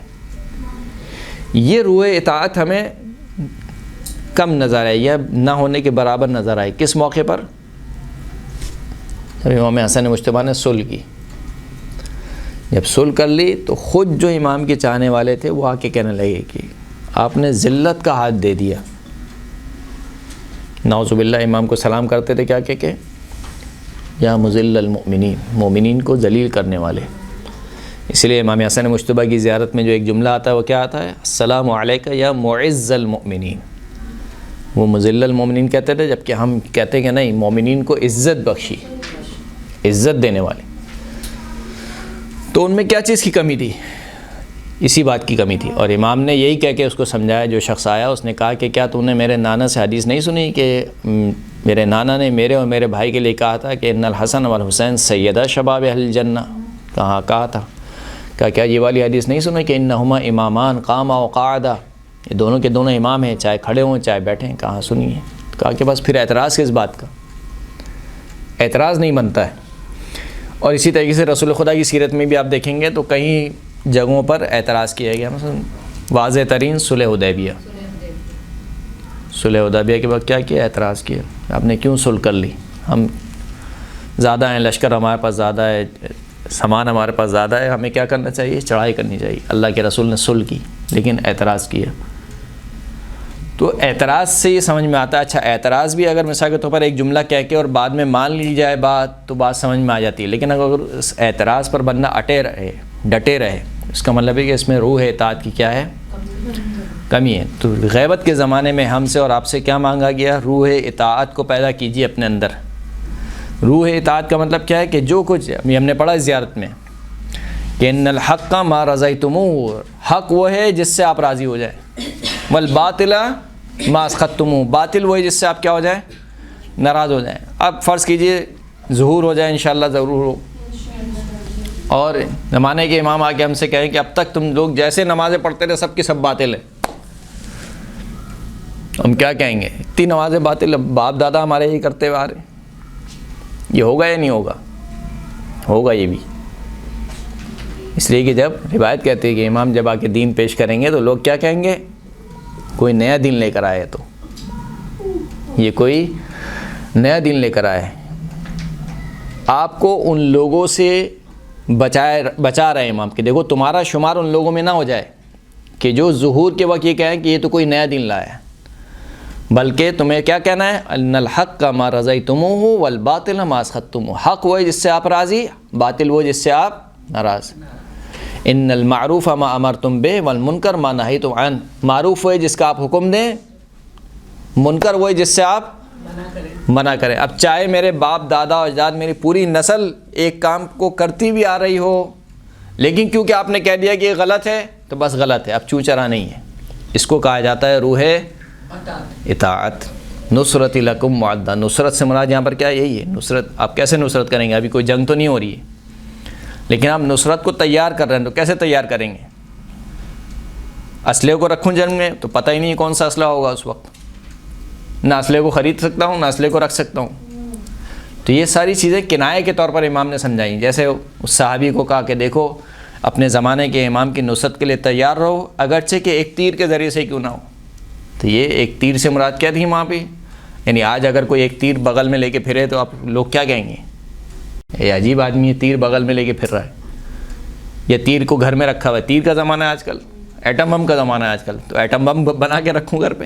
نہیں، مراد یہ تھی کہ دیکھو اپنے آپ کو آمادہ کرو، یعنی خود اپنے آپ کو فزیکلی طور پر، اپنے مینٹلی طور پر اپنے آپ کو کیا رکھو؟ تیار رکھو کہ جیسے ہی حکم ہوا، آرڈر ہوا، ویسے ہی میں کیا کروں گا؟ بھاگ سکوں. ایک صلوات پڑھیں محمد و آل محمد.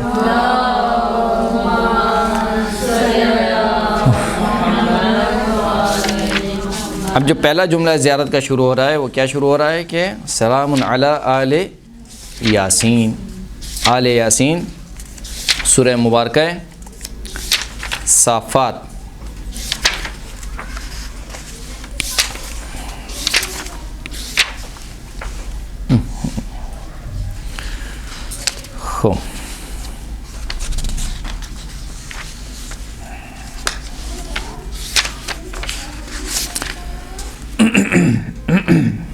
سورہ مبارکہ صافات آیت نمبر 130. یہ جو سلام علی الیاسین ہے، ابھی جو آپ کے نسخوں میں لکھا ہوا ہے وہ الیاسین لکھا ہوا ہے.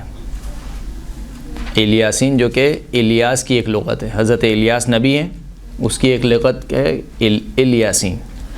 جیسے کو اسماعیل کو کیا پڑھتے ہیں؟ اسماعیل کو کیا پڑھتے ہیں؟ اسماعین. صحیح ہے، اسی طریقے کی ایک لغت ہے. لیکن جو قرۂ سبا ہیں، قرۂ سبا کون ہیں؟ 7 مشہور قاری، یعنی 7 مشہور قاری سے مراد یعنی قرأت سے مراد یہاں پہ قرأت پڑھنے والے نہیں بلکہ حرکات و سکنات کے اعتبار سے. مثال کے طور پر آپ پڑھتے ہیں مالک یوم الدین، لیکن اسی میں ایک قرأت ہے ملک یوم الدین، مد کے ساتھ بھی ہے اور بغیر مد کے بھی ہے. تو یہ کیا قرآ میں اختلاف ہے. بعض قرآ نے پڑھا ہے مالکی یوم الدین، بعض نے پڑھا ہے ملکی یوم الدین. تو اسی طریقے سے جو قرآ سبعہ میں سے 3 قرآ ہیں، ابن عامر، نافع اور یعقوب، انہوں نے اس کو الیاس کی جگہ یعنی الیاسین کی جگہ آل یاسین پڑھا ہے، مد کے ساتھ پڑھا ہے آل یاسین.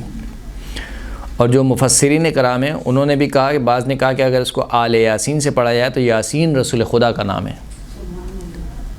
سلام علی آل یاسین، یعنی سلام کس پر؟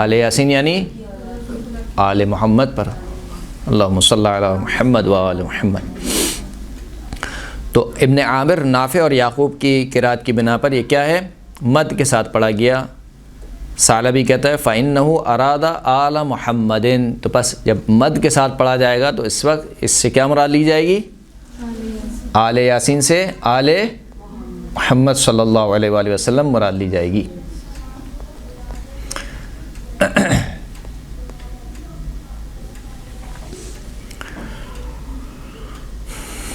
جبکہ دیگر قرآن نے اس کو الیاس پڑھا ہے۔ اگر الیاسین پڑھا ہے، سلام علی الیاسین، اگر الیاسین پڑھا ہے تو الیاس نبی مراد ہوگا، حضرت نبی الیاس۔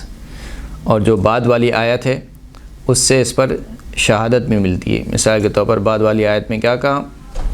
انہ من عبادنا المؤمنین، کہ الیاس جو ہے وہ ہمارے مومن بندوں میں سے تھے۔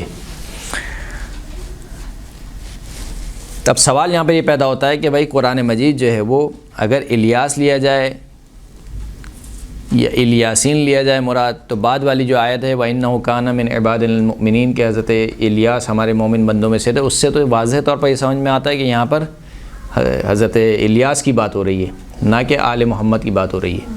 لیکن قرآن مجید میں یہ اعجاز کلامی ہے کہ ایک ہی عبارت سے مختلف معنی مراد لیے جاتے ہیں، یعنی اگر ایک ہی عبارت کو مختلف طریقے سے پڑھا جائے تو اس کے مختلف معنی مراد ہو سکتے ہیں۔ تو اگر اس کو الیاسین پڑھا جائے تو مراد وہی حضرت الیاس نبی ہوں گے، اور اگر آل یاسین پڑھا جائے تو مراد کیا ہوں گے؟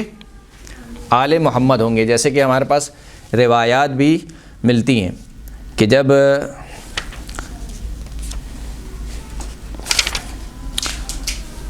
مامون کے دربار میں علماء نے اس میں کچھ علماء کو بلایا، اور حضرت 8ویں امام امام علی ابن موسیٰ رضا علیہ السلام صلی علی محمد و آل محمد، ان کو بلایا اور کہا کہ مناظرہ کریں۔ تو مناظرے میں جو ایک سوال تھا وہ یہ تھا کہ آل محمد کے بارے میں مامون نے کہا کہ فَلْ عِنْدَكَ فِي الْآلِ شَيْءٌ أَوْضَحُ مِنْ هَذَا فِي الْقُرْآنِ، کیا آل کے متعلق کوئی اور چیز آپ کے پاس ہے جو اس سے زیادہ واضح ہو قرآن میں؟ تو امام نے فرمایا کہ اخبرونی عن قول اللہ یاسین والقرآن الحکیم انک لمن المرسلین علی صراط مستقیم، مجھے اس قول کے بارے میں سورہ مبارکہ یاسین کی ابتدائی آیتیں 4 آیتیں، خداوند کریم کے اس یاسین کے بارے میں خبر تو کہ یاسین سے مراد کیا ہے؟ فمن عنا بقولہ یاسین، پس یاسین سے مراد کس کو لیا ہے پروردگار عالم نے؟ قال العلماء، تو جتنے بھی علماء بیٹھے تھے انہوں نے کہا کہ یاسین محمد لیس فیہ شک، یاسین سے مراد رسول خدا کی ذات گرامی ہے، اس میں کوئی شک نہیں ہے۔ اس پر امام نے کہا کہ اعطى اللہ محمدا و آل محمد من ذلك فضلا لم يبلغ احد کنہ وصفہ، کہ پروردگار عالم نے محمد اور آل محمد کو وہ فضیلت عطا کی ہے کہ کوئی ایک شخص بھی اس فضیلت کی تہ تک نہیں پہنچ سکتا ہے۔ وذالک، وہ کیا ہے؟ ان اللہ لم یسلم علی احد الا علی الانبیاء، اس لیے کہ پروردگار عالم نے کسی پر سلام نہیں بھیجا سوائے انبیاء کے، کسی پر سلام نہیں بھیجا سوائے انبیاء کے۔ کہا کہ سلام علی نوح فی العالمین، پھر کہا کہ سلام علی ابراہیم، پھر کہا کہ سلام علی موسیٰ و ہارون، ولم یقل، یہ نہیں کہا کہ سلام علی آل نوح، سلام علی آل ابراہیم، سلام علی آل موسیٰ و ہارون، یہ نہیں کہا، لیکن وقال سلام علی آل یاسین، لیکن آل یاسین کہا۔ بس جب یہ سنا تو مامون نے کہا کہ لقد علمت ان فی معدن النبوت شرح هذا و بیانہ، میں جانتا تھا کہ جو نبوت کی کان ہے، معدن نبوت، اہل بیت اطہر کو کیا کہا گیا؟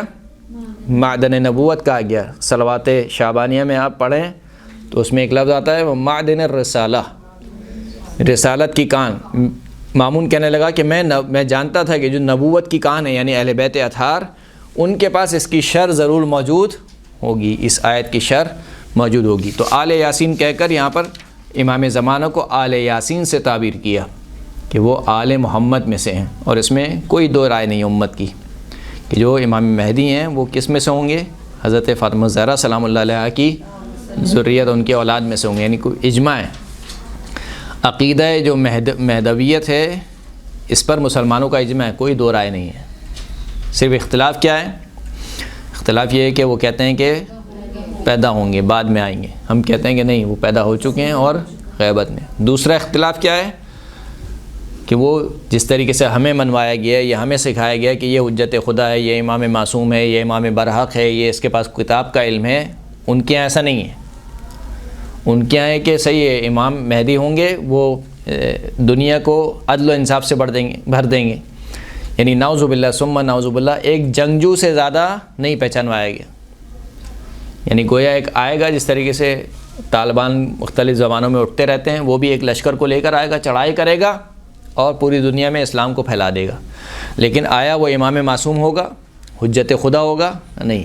امام معصوم تو وہ نبی کو بہت سے انبیاء کی عصمت کے قائل نہیں ہے، امام علی کی عصمت کے قائل نہیں ہے، چہ کے باقی ائمہ. تو وہ امام کو کس حیثیت سے جانتے ہیں؟ نعوذ باللہ فقط ایک جنگجو کی حیثیت سے.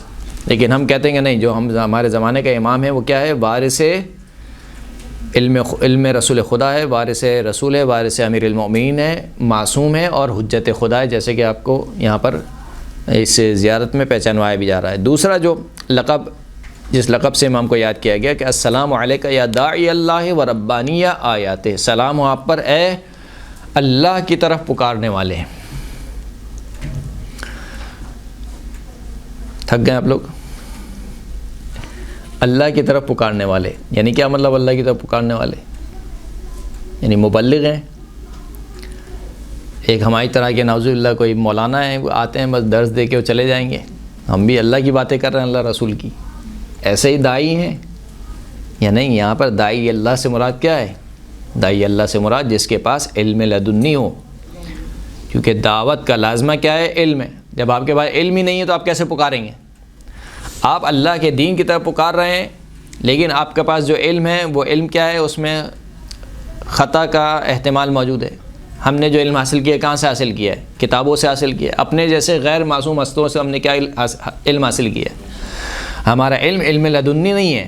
وہ علم جو براہ راست خدا سے حاصل ہو رہا ہے وہ علم نہیں ہے. کیونکہ وہ علم نہیں ہے تو اس علم میں بہت سی جگہوں پر خطا کا احتمال ہے. امام جو ہے وہ داعی اللہ ہیں، داعی اللہ یعنی اللہ کی طرف پکارنے والا. اس کا مطلب ہے کہ اس میں خطا کا کوئی احتمال نہیں ہے. اس کا علم کون سا علم ہے؟ علم لدنی ہے. داعی اللہ ایک منصب ہے، ایک منصب الہی ہے. جس طریقے سے نبوت، امامت، رسالت یہ منصب ہیں، اسی طریقے سے داعی اللہ. یا ایھا النبی انا ارسلناک شاہدا ومبشرا ونذیرا وداعیا الی اللہ باذنہ وسراجا منیرا. اے نبی، ہم نے آپ کو بھیجا گواہ بنا کر، بشارت دینے والا بنا کر، ڈرانے والا بنا کر، وداعیا الی اللہ، ہم نے آپ کو بھیجا کہ آپ اللہ کی طرف پکارنے والے ہیں. یعنی آپ اللہ کے نمائندے ہیں، ایک خاص نسبت ہے آپ کو خداوند کریم سے. داعیا الی اللہ وسراجا منیرا، اور آپ وہ چراغ ہیں جو کہ نور دینے والا ہے. حضرت نوح کے بارے میں خداوند کریم نے ارشاد فرمایا کہ قال رب انی دعوت قومی لیلا و نہارا، پروردگار میں نے اپنی قوم کو صبح و شام پکارا ہے، دعوت دی ان کو صبح و شام. فلم یزدہم دعائی الا فرارا، لیکن میری دعوت نے ان میں سوائے فرار کے اور بھاگنے کے اور کسی چیز کا اضافہ نہیں کیا. میں جتنا ان کو پکارتا ہوں یہ کیا کرتے ہیں؟ مجھ سے بھاگتے ہیں. تو حضرت نوح کا خاص یاد کیا گیا کس اعتبار سے؟ حضرت نوح کا جو تبلیغ کا عرصہ ہے سب سے زیادہ لمبا ہے انبیاء میں، اور اس پہ وہ کہہ رہے ہیں کہ دعوتہم لیلا و نہارا، یعنی 950 سال ایک گھنٹے کا درس نہیں ہے، 950 سال رات اور دن میں نے ان کو کیا کیا ہے؟ تبلیغ کی. دعوت ہو، پکارا ان کو میں نے، دعوت دی ہے. داعی الی اللہ کا مطلب یہ ہے کہ یعنی اس کی ساری ہمت اور کوشش کیا ہوتی ہے کہ وہ کسی بھی طریقے سے بندگان خدا کو کس سے ملا دے؟ خداوند کریم سے ملا دے. تو ایک خاص حجت خدا کا لقب ہوتا ہے، اس کو کہا جاتا ہے داعی الی اللہ، اللہ کی طرف پکارنے والا. انی کلما دعوتہم لتغفر لہم جعلوا اصابعہم فی آذانہم. حضرت نوح کے بارے میں یہ، پروردگار میں نے جتنی بار بھی ان کو پکارا انہوں نے کیا کیا؟ ایسے کر کے بیٹھ گئے. جیسے بہت سے مولانا کے درس میں بھی ایسے بیٹھے ہوتے ہیں، بہت سے لوگ صرف اشارہ نہیں کرتے. خدا میں نے ان کو جتنی مرتبہ پکارا انہوں نے کیا کیا؟ جعلوا اصابعہم فی آذانہم، اپنی انگلیوں کو اپنے کانوں میں دے بیٹھے. یہی نہیں کیا بلکہ پھر اس کے بعد کیا کیا؟ وَاسْتَغْشَوْا ثِيَابَهُمْ. یہ کرنے کے بعد اس کے بعد بھی جب آواز نہیں رکی تو ایسے یوں کیا اور یوں کر لیا اپنے آپ کو. یہ قرآن مجید کی تعبیر ہے. وَاسْتَغْشَوْا یعنی حضرت نوح کہہ رہے ہیں پروردگار میں نے ان کو پکارا. کس لیے پکارا؟ تاکہ تو ان کو بخش دے. میں ان کو لے جا رہا تھا مغفرت کی طرف. انہوں نے کیا کیا؟ نہ صرف یہ کہ کانوں میں انگلی ڈالی بلکہ اپنے اوپر کپڑوں کو بھی اوڑھ لیا تاکہ ہم کچھ سننا ہی نہیں چاہتے. نہ سنیں گے وہی والی بات ہے کہ نہ سنیں گے نہ عمل کرنا پڑے گا. ایسی ہوتا ہے نا، مولانا کی بھی سنتے نہیں ہیں نہ سنیں گے نہ عمل کرنا پڑے گا. نہ صرف یہ بلکہ انہوں نے کیا کیا؟ وَأَصَرُّوا جو کام کر رہے تھے اس پر ڈٹے رہے ڈھٹائی کے ساتھ. جیسے ابھی بھی کیا ہوتا ہے مولانا بولتے ہیں نکاح میں جا کے بھائی یہ نہیں کرو، وہ اتنی ڈھٹائی کے ساتھ چل رہے ہوتے ہیں گانے چل رہے ہیں. جی وہ انٹری ہو رہی ہے. کس کی انٹری ہو رہی ہے؟ دلہا دلہن کی انٹری ہو رہی ہے. اب منع کر رہے ہیں کہ بھائی نہیں کرو یہ حرام کام ہے. ارے مولانا بس تھوڑی سی دیر کی بات ہے، بس کیا کریں ہم نوجوان بچے ہیں. صحیح نا. اصروا ڈٹے ہوئے ہیں، سننے کے باوجود کیا ہیں؟ ڈٹے ہوئے ہیں. واستکبروا استکبارا نہ صرف ڈٹے ہوئے ہیں بلکہ تکبر کے ساتھ، یعنی ڈھٹائی اس قدر آگے بڑھ گئی. ایک بندہ یہ ہوتا ہے کہ چلو کام کرتا ہے لیکن اس وقت تھوڑا شرمندہ ہو جاتا ہے. نہیں، شرمندہ نہیں بلکہ ڈھٹائی کے ساتھ یہ کام کر رہے ہیں. تو داعیا الی اللہ یہ امام زمانہ کا ایک خاص لقب پکارا گیا. یعنی یہ آپ کو تعارف کرایا جا رہا ہے کہ دیکھو زمانے کے امام کی معرفت کیسی ہونی چاہیے، تمہارا عقیدہ کیا ہونا چاہیے اپنے زمانے کے امام کے بارے میں کہ وہ داعی الی اللہ ہے. داعی الی غیر اللہ نہیں ہے، غیر کی طرف پکارنے والا نہیں ہے یا خود اپنی طرف پکارنے والا نہیں ہے بلکہ خدا کی طرف پکارنے والا ہے. اور یہ داعی الی اللہ کا لقب مختلف زیارتوں میں استعمال ہوا ہے. جیسے کہ دعائے ندبہ میں بھی مولا کائنات کی زیارت میں بھی استعمال ہوا. السلام علیکہ یا امین اللہ وحجتہ وحجت اللہ وباب اللہ والدلیل علی اللہ والداعی الی اللہ. سلام آپ پر جو کہ اللہ کی طرف پکارنے والے ہیں. تو داعی الی اللہ سے کیا مراد ہے؟ یہاں پر کیا کہنا چاہ رہے ہیں؟ حدیث کہتی ہے کہ السلام الاسلام بدأ غریبا وسیعود غریبا کما بدأ. اسلام جب اس کی ابتدا ہوئی تھی تو بہت غریب تھا. غریب سے مراد کیا تھا؟ یعنی کم لوگ تھے بہت. غریب کون ہوتا ہے؟ ایک غریب اردو والا غریب ہے جس کے پاس پیسے نہ ہو، اور ایک غریب کیا ہے؟ عربی والا غریب کیا ہے؟ مثلا کوئی دوسرے ملک کا یا کسی دوسرے شخص کا شہر یہاں پر آ جائے اور اس کا کوئی یہاں پر چاہنے والا نہ ہو، اس کو کہا جاتا ہے غریب الوطن ہے، پردیسی ہے. تو اسلام کیا تھا؟ غریب تھا. یعنی ایک ایسے مقام پر آیا جہاں پر کوئی بھی اس کا ماننے والا نہیں تھا. تو اسلام کی جب ابتدا ہوتی ہے تو اسلام بہت غریب تھا. وَسَيَعُودُ غَرِيبًا اور پھر دوبارہ غربت کی طرف پلٹ جائے گا. یعنی پھر دوبارہ اسلام ایسا ہو جائے گا گویا اسلام کو کوئی پہچانتا ہی نہیں ہے. یعنی مسخ ہو جائے گی ہر چیز. اسلامی احکامات کیا ہو جائیں گے؟ مسخ ہو جائیں گے. جیسے آپ دیکھ رہے ہیں آج کے دور میں کیا ہو رہا ہے اسلام کے ساتھ. کتنے فرقے، نہ جانے کتنے فرقے بن رہے ہیں، کیسی کیسی رسومات شامل کی جا رہی ہیں اسلام میں اسلام کے نام پر، جبکہ ان کا اسلام سے کوئی تعلق نہیں ہے. تو کہا کہ جس طریقے سے اسلام غریب شروع ہوا تھا دوبارہ اسی غربت کے عالم میں پہنچ جائے گا. فطوبى للغرباء پس جو غربا ہوں گے، یعنی جب اسلام غریب ہوگا تو جو اسلام پر عمل کرنے والے ہوں گے وہ بھی غریب ہوں گے. ابھی بھی یہ ہوتا نا، یعنی آپ جاتی ہیں مثال کے طور پر کسی نکاح کی محفل میں، شادی میں، تو فقط آپ ہوتی ہیں، اس کے سر پہ چادر ہوتی ہے. تو کہا جاتا ہے یہ کوئی انوکھی آئی ہے لیڈیز کہ سارے مثال کے طور پر سج دج کے آئیں اور یہ اس طریقے سے ہی. تو آپ کیا ہیں؟ آپ غریب ہو گئی یعنی آپ بالکل الگ سے نظر آ رہی ہیں. تو کیونکہ اسلام غریب ہو جائے گا تو جو اسلام کے چاہنے والے بھی ہوں گے وہ کیا ہوں گے؟ اسلام پر عمل کرنے والے ہوں گے وہ کیا ہوں گے؟ غریب ہو جائیں گے. یعنی اپنے معاشرے میں بالکل انوکھے ہوں گے. بولا یہ ایک انوکھے ہیں جو اس طریقے سے چلتے ہیں، سب اس طریقے سے چل رہے ہیں اور یہ اس طریقے سے چل رہے ہیں. راوی نے کہا کہ اشرح لی، میرے لیے اس کی شرح کیجئے. امام نے جو فرمایا، کہا کہ میرے اس بات کے لیے مجھے شرح کیجئے. فرمایا کہ مما یستأنف الداعی منا دعاء جدیدا کما دعا رسول اللہ. کہا کہ میں کس وقت کی بات کر رہا ہوں کہ جب ہم میں سے ایک پکارنے والا الگ سے دوبارہ سے دعوت دے گا کہ جس طریقے سے اللہ کے رسول نے دعوت دی تھی. یعنی جب اللہ کے رسول نے دعوت دی تھی تو کوئی اسلام کا ماننے والا نہیں تھا، اسلام کا چاہنے والا نہیں تھا. کہا اسی طریقے سے جب ہمارا قائم آئے گا تو گویا کوئی اسلام کا ماننے والا نہیں ہوگا. لوگ یہ کہیں گے کہ یہ کوئی نیا دین لے کر آ رہا ہے. تو اس وجہ سے امام کو کیا کہا؟ داعی اللہ.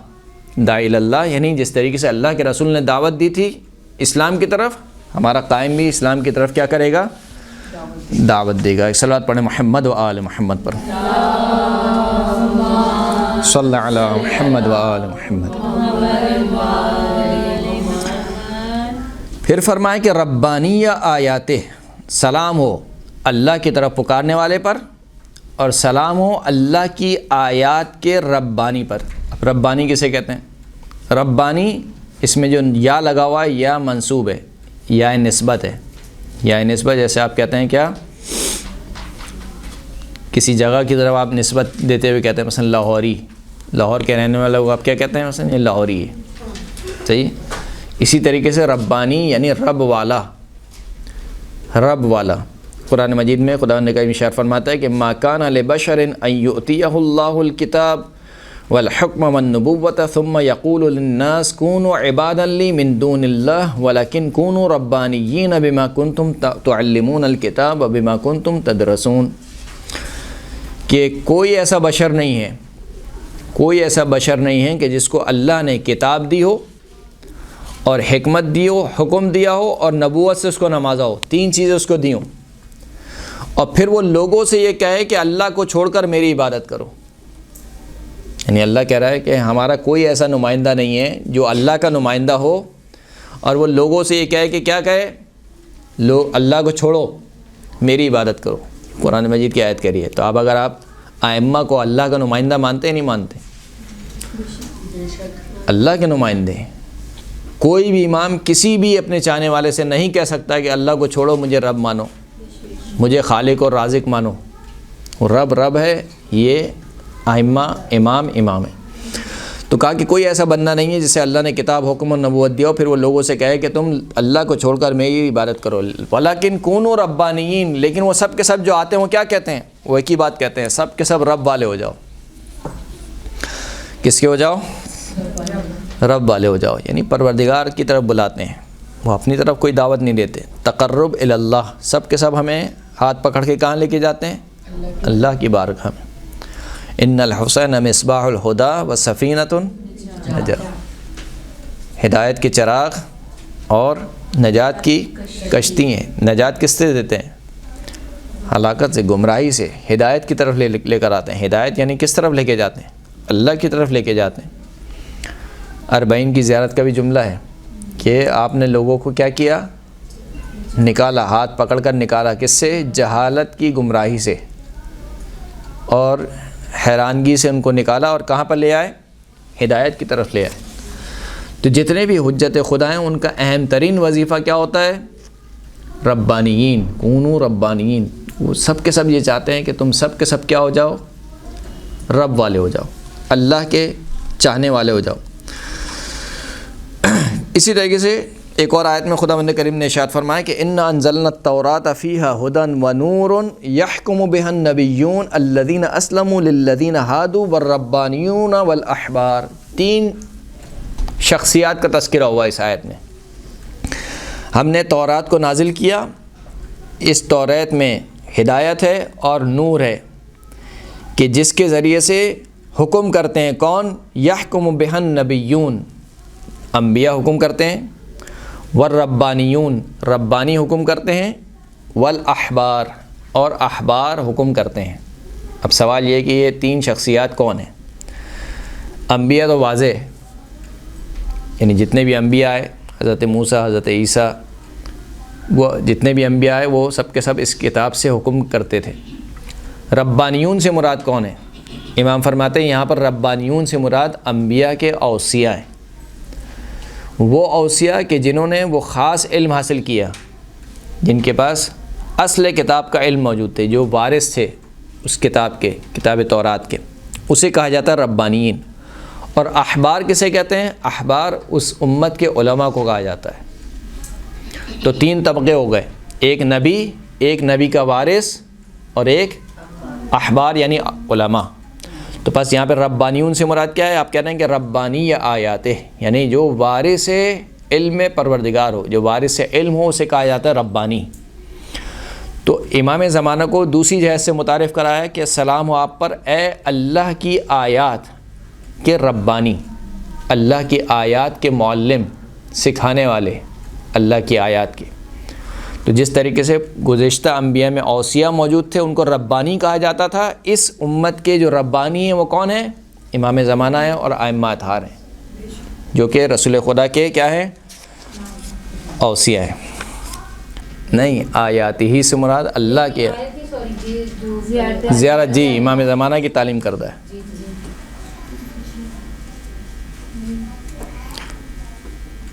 جو توقیع کہتے ہیں، توقیع کسے کہتے ہیں؟ خط کا جواب۔ ایک توقیع میں یہ جواب آیا کہ جب بھی تم ہماری وسیلے سے اللہ کی طرف متوجہ ہونا چاہو تو یہ کہو۔ یہ پوری زیارت امام نے نقل کی، درست ہے؟ واضح ہے یہاں تک؟ اب تک ہم نے زیارت کے صرف کتنے جملے پڑھے؟ 2 جملے پڑھے خالی زیارت کے۔ ہاں، یہ نہیں، وہ تو خلاصہ تو پورا بیان کر دیا ہم نے، لیکن جو شرح بیان کی ہے ابھی، صرف جو جملوں کی شرح بیان کی وہ کیا ہے؟ 2 جملے۔ وہ الگ بات ہے کہ وہ جو آخر کے جملے اس کی شرح ہم نے پہلے بیان کر دی کہ ان الحق ما رضیتموہ وان الباطل ما اسخطتموہ ونصرت معدہ، یہ بھی شرح میں آتے ہیں سب۔ سر ویسے یہ جو دعائے عہد کے لیے بھی تو کہتے ہیں کہ اگر آپ یہ پڑھیں تو اس میں بھی جی ایک طریقے سے عہد ہی ہے کہ تجدید عہد کرتے ہیں آپ امام زمان سے۔ اور زیارت کرنے میں بدل ہوگا نہیں ہوگا صبح پڑھنے؟ نہیں، وہ زیارت ایک الگ چیز ہے اور وہ دعا ہے فجر میں سر، اگر فجر کے بعد وہ دعا ہے، یہ زیارت ہے۔ زیارت میں کیا ہوتا ہے؟ زیارت میں خاص آپ متوجہ ہوتے ہیں کس کی طرف؟ جس کی آپ زیارت پڑھ رہے ہوتے ہیں۔ دعا میں بھی ایسی ہوتا ہے، آپ متوجہ ہوتے ہیں، لیکن دعا میں آپ بہت چیزیں مانگ رہے ہوتے ہیں، اس میں آپ بہت سی چیزوں کا اقرار کر رہے ہوتے ہیں، اور جس کی آپ زیارت کر رہے ہیں اس کے متعلق آپ جو عقیدہ رکھتے ہیں اس کا اظہار کر رہے ہوتے ہیں کہ میں جس امام کی زیارت کرتا ہوں میں اس کے متعلق یہ عقیدہ رکھتا ہوں کہ وہ ربانی آیتی ہے، میں اس کے متعلق یہ عقیدہ رکھتا ہوں کہ وہ داعی اللہ ہے، میں اس کے متعلق یہ عقیدہ رکھتا ہوں کہ وہ آل یاسین میں سے ہے، یعنی آل محمد میں سے۔ اسی طریقے سے اور مختلف جملے میں مثلا السلام علیکہ یا باب اللہ و دیان دینہ، سلام ہو آپ پر کہ اے اللہ کا دروازہ، اے اللہ کے دین کا حاکم۔ یعنی یہ سارے جملے فقط جملے نہیں ہیں، بلکہ آپ ایک اقرار کر رہے ہیں کہ آپ امام زمانہ کو کس حیثیت سے مانتے ہیں۔ آپ آیا امام، وہی جیسے کہ میں نے عرض کیا کہ ہم میں اور اہل سنت میں کیا فرق ہے؟ مانتے وہ بھی ہیں کہ مہدی ایک آئے گا، لیکن جس طریقے سے ہم مانتے ہیں وہ اس طریقے سے نہیں مانتے۔ حتیٰ ملائے کائنات کو بھی مانتے تو وہ بھی ملائے کائنات کو ہیں، لیکن وہ ہماری طرح تو نہیں مانتے، نہ وہ حجت خدا مانتے ہیں، نہ وہ امام معصوم کہتے ہیں۔ صحیح صحابی جیسے اور صحابت ہے ویسے امام علی بھی صحابی تھے، صحیح فضیلت میں شمار کرتے ہیں کہ بی بی فاطمہ سلام اللہ علیہ سے مثلا شادی ہوئی، داماد رسول ہیں، وہ ایک الگ چیز ہے، لیکن آپ ان سے کہیں کہ کیا یہ حجت خدا؟ حجت خدا کیا ہوتا ہے؟ معصوم ہے، معصوم بھی نہیں مانتے ہیں۔ تو ماننا سے مراد کیا ہے کہ صرف اس اعتبار سے مانتے ہیں کہ صحیح چوتھا خلیفہ ہیں، ہم کہتے ہیں خلیفہ بلا فصل ہیں، وہ کہتے ہیں لوگوں نے خلیفہ بنایا، ہم کہتے ہیں کہ لوگوں نے تو چھوڑیے، اس سے پہلے اللہ نے خلیفہ بنایا، من جانب اللہ خلیفہ ہیں۔ تو یہ واضح عقائد کا فرق ہے۔ تو یہ جو آپ کو زیارتیں پڑھائی جا رہی ہیں یا دعا سکھلائی جا رہی ہے زمانہ غیبت میں، وہ اسی وجہ سے کیونکہ اللہ کے رسول کی متفق علیہ حدیث ہے، من مات ولم یعرف امام زمانہ مات میتۃ جاہلیہ، جو شخص بھی مرا اس نے اپنے زمانے کے امام کو نہ پہچانا وہ جاہلیت کی موت مرا۔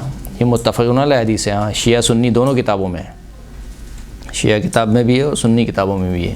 جو اپنے زمانے کے امام کی معرفت کے بغیر مر گیا گویا وہ جاہلیت کی موت مرا۔ تو اب آپ کو اب زمانے کے امام کی معرفت حاصل کرنی ہے نہیں کرنی، تو کیسے حاصل کریں گے؟ معرفت کون کرائے گا؟ ایسی بات ہے خدا ہی کرائے گا، اس کے اوصیاء کرائیں گے، خود امام زمانہ کرائیں گے اپنے متعلق کہ میری معرفت کیا ہے۔ تو امام زمانہ کی معرفت کیا ہے؟ یہی جملے امام زمانہ کی معرفت ہیں کہ آپ داعی اللہ ہیں، آپ ربانیہ آیاتی ہیں، آپ باب اللہ ہیں، آپ دیانہ دینی ہیں، آپ بقیت اللہ ہیں، آپ حجت اللہ ہیں۔ یہ سارے جملے کیا ہیں؟ امام زمانہ کی معرفت ہیں۔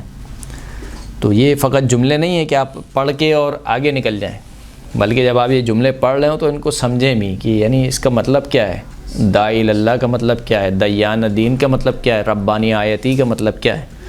یا اس کے علاوہ بھی مختلف جو دیگر آپ زیارت پڑھتے ہیں، زیارت امین اللہ پڑھتے ہیں، زیارت وارثہ پڑھتے ہیں، آپ زیارت عاشورہ آپ پڑھتے ہیں، اس کے جملوں کو آپ سمجھیے کہ وطر الموتور سے کیا مراد ہے، سار اللہ وابن سارے سے کیا مراد ہے، یہاں پر کیوں سار اللہ کہا گیا، کیوں سید الشہداء کے خون کو فقط سار اللہ کہا گیا، ائمہ میں سے کتنے کو سار اللہ کہا گیا، ائمہ اطہار میں سے کتنوں کو،